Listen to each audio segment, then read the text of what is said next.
आईच्या किचनमध्ये आपले स्वागत आहे। आज मी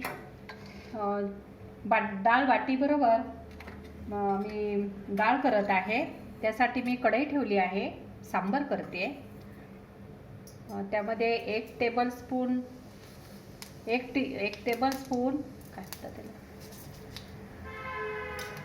जिरे आणि मोहरी घातली आहे आणि हिंग घातला। थोडासा कांदा घालते, अर्धा कांदा घेतलेला आहे।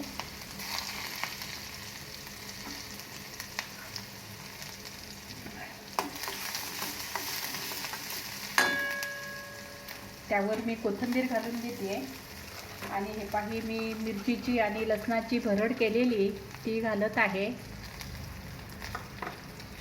आणि थोडंसं कमी वाटतं म्हणून लाल तिखट घातलं आणि पाव चमचा हळद घालते।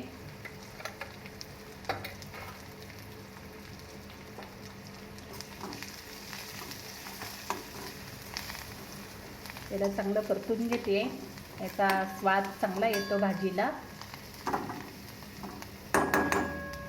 आणि यामध्ये मी शेवग्याच्या शेंगा, टोमॅटो आणि डाळ घालून सर्व डाळी थोड्या थोड्या घेतल्या होत्या। सगळं मिळून मी अर्धी वाटी घेतलं होतं, हे मी आता यावर घालून घेते। हे मी चवीला मीठ घालून घेतले आणि मीठ, हे गूळ आणि चिंचेचा थोडासा कोळ।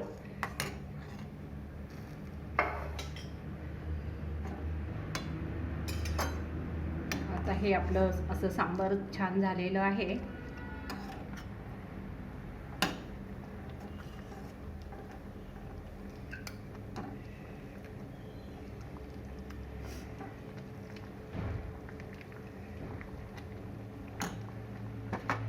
सांबर, डाळ बाटी आणि हे तूप।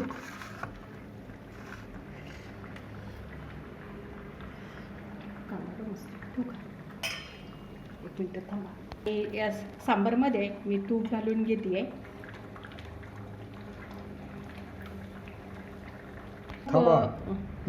जेवढे जास्त तूप घ्याल तेवढी चांगली असते आणि पचायला पण हलकं असतं। आणि लिंबू आणि कांदा घ्या आणि खाऊन पहा आणि आईच्या किचनला लाईक करा, शेअर करा आणि सबस्क्राईब करा। बेल आयकॉनचे बटन दाबायला विसरू नका। थँक्यू।